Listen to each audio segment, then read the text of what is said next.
नमस्कार दोस्तों, बीपीएससी पाठशाला विद चौहान में एक बार फिर से आपका स्वागत है। जो हमने एक मुहिम चलाई है विश्व इतिहास की जानकारी के लिए, जिसकी इम्पोर्टेंस पीसीएस के मेंस एग्ज़ाम्स में है और यूपीएससी में भी इससे प्रश्न आते हैं। साथ ही जितने भी स्कूल्स के एग्ज़ाम्स हैं 9th 10th 11th 12th के साथ साथ बीए और एमए पीजी में जो हिस्ट्री का पेपर है उसमें इससे प्रश्न आते हैं। और ओपन यूनिवर्सिटीज़ इग्नू जो है और एनओयू है, इन सब में भी इससे प्रश्न आते हैं। तो आपके लिए इम्पोर्टेंट सीरीज मैंने चलाई है। तो आज का टॉपिक है शिकारी संग्रहकर्ता। चलिए इसको पढ़ते हैं। और कहीं से भी अगर शिकारी संग्रहकर्ता के बारे में प्रश्न आता है तो आप इस वीडियो का जो भी मटेरियल है उसका उपयोग कीजिए, आपको अच्छे मार्क्स मिलेंगे। तो चलिए पढ़ते हैं शिकारी संग्रहकर्ता। शिकारी संग्रहकर्ता। प्रारंभिक काल में मानव के जीवन यापन का आधार क्या था?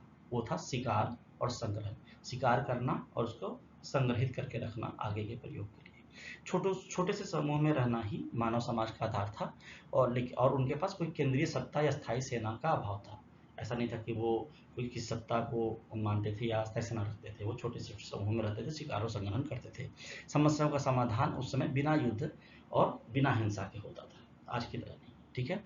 वो 8 घंटे की बजाय 2-3 घंटों में ही भोजन इकट्ठा कर लेते थे। आज जो हम 8 आवर्स 9 आवर्स की ड्यूटी करते हैं, किस लिए करते हैं? वो खाने के लिए करते हैं। तो उस समय ऐसा नहीं था। उस समय 2-3 घंटों में ही आवश्यकता ही जितनी थी उतना भोजन इकट्ठा वो कर लेते थे।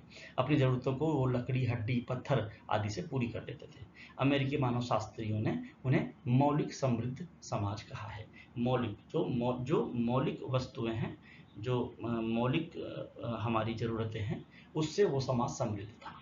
शिकारी संग्रहकर्ता अपने पर्यावरण को नुकसान पहुंचाए बिना जीवन यापन किया करते थे। ये बहुत ही इम्पोर्टेंट है, इसको समझिए। वो अपने वो उपभोग इतना नहीं करते थे कि पर्यावरण को नुकसान पहुंचे, है ना।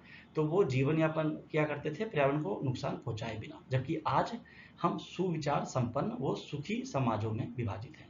आप इस बात को समझ जाइए कि हम जो आज संपन्न और सुखी समाज हैं, वो पर्यावरण को नुकसान पहुंचा कर हम यहाँ तक आए हैं। पहले के शिकारी संग्रहकर्ता ऐसे नहीं थे।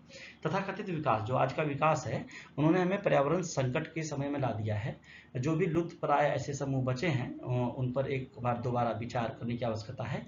कई प्रकार के उत्तर उनके पास हैं। यहाँ जो है वो मैंने यह समझाने का प्रयास किया है कि कुछ ऐसे अभी भी ट्राइब्स हैं जो बचे हुए हैं, तो हमें उनको बचाना चाहिए और उनसे सीखना चाहिए कि कैसे बिना पर्यावरण को नुकसान पहुंचाए भी जीवन जिया जा सकता है।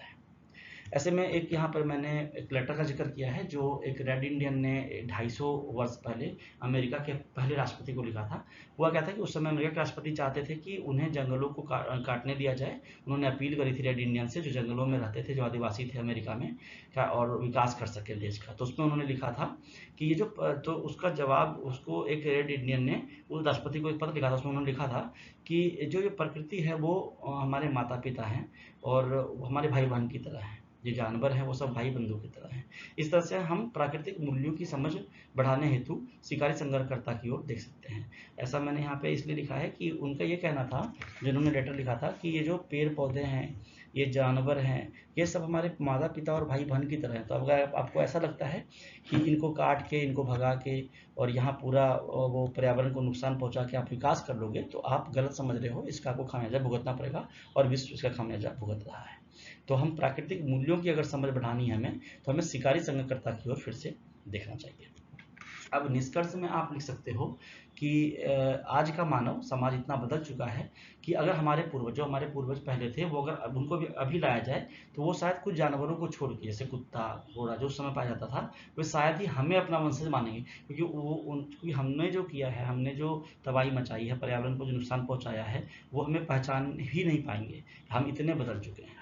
तो मैंने यहाँ पर यही लिखा है कि अगर हमारे पूर्वजों को वर्तमान में लाया जाए, तो कुछ जानवरों को छोड़कर वे शायद ही हमें अपना वंशज मानेंगे। आज भले ही हमने कई नए स्थल खोज लिए, पर हमारे पूर्वज पहले से ही सभी तरह के विकास करते हुए पूरे विश्व में बस चुके थे। उस समय भी लोग आर्कटिक प्रदेश में जीने की कला सीख गए थे। उनके पास शिकार के साधन थे, उनके पास आग भी था। उन्होंने आविष्कार किया था आग का। जहाँ औजार 20 लाख वर्ष पहले ही आ गया था, भाषा, कला और नाते जो होते हैं, वो 2 लाख वर्ष पुराना ही है। शिकार और औजार वो तो उन्होंने पहले ही बना लिया था, है ना। लेकिन जो भाषा, कला, नातेदारी है, वो 2 लाख वर्ष पुराना ही आया है। देखा जाए तो अंतिम विशिष्ट बात खाद्य उत्पादन है, जो अब भी भविष्य की कोख में छिपा था। उस समय सब कुछ आ गया था, बस खाद्य उत्पादन नहीं कर पा रहे थे, जो उस समय के भविष्य में, मतलब वर्तमान में की कोख में छिपा हुआ था। तो इस तरह से हम शिकारी संग्रहकर्ता को पढ़ते हैं। और आपको कहीं से भी अगर शिकारी संग्रहकर्ता के बारे में कहीं भी प्रश्न आता है तो आप यहाँ से उस प्रश्न का उत्तर दीजिए, आपको पूरे मार्क्स मिलेंगे, ऐसा मुझे उम्मीद है। तो दोस्तों, बीपीएससी पाठशाला भी चौहान चैनल है, जिसमें स्टेट पीसीएस, एसएससी और बिहार खास करके बीपीएससी के सारे एग्जाम्स की तैयारी कराई जाती है।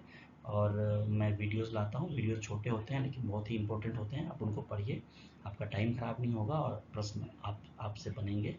उसी मुहिम में मैंने अलग से एक ये प्लेलिस्ट बनाया है, जिसमें अलग अलग टॉपिक्स पे मैं कुछ खास जानकारी आपके लिए लेके आता हूँ। इनको भी आप पढ़िए, दोस्तों से बीपीएससी पाठशाला विचवान चैनल को शेयर कीजिए, इसको लाइक कीजिए, और आपसे मेरी यही रिक्वेस्ट है कि इसको देखा कीजिए।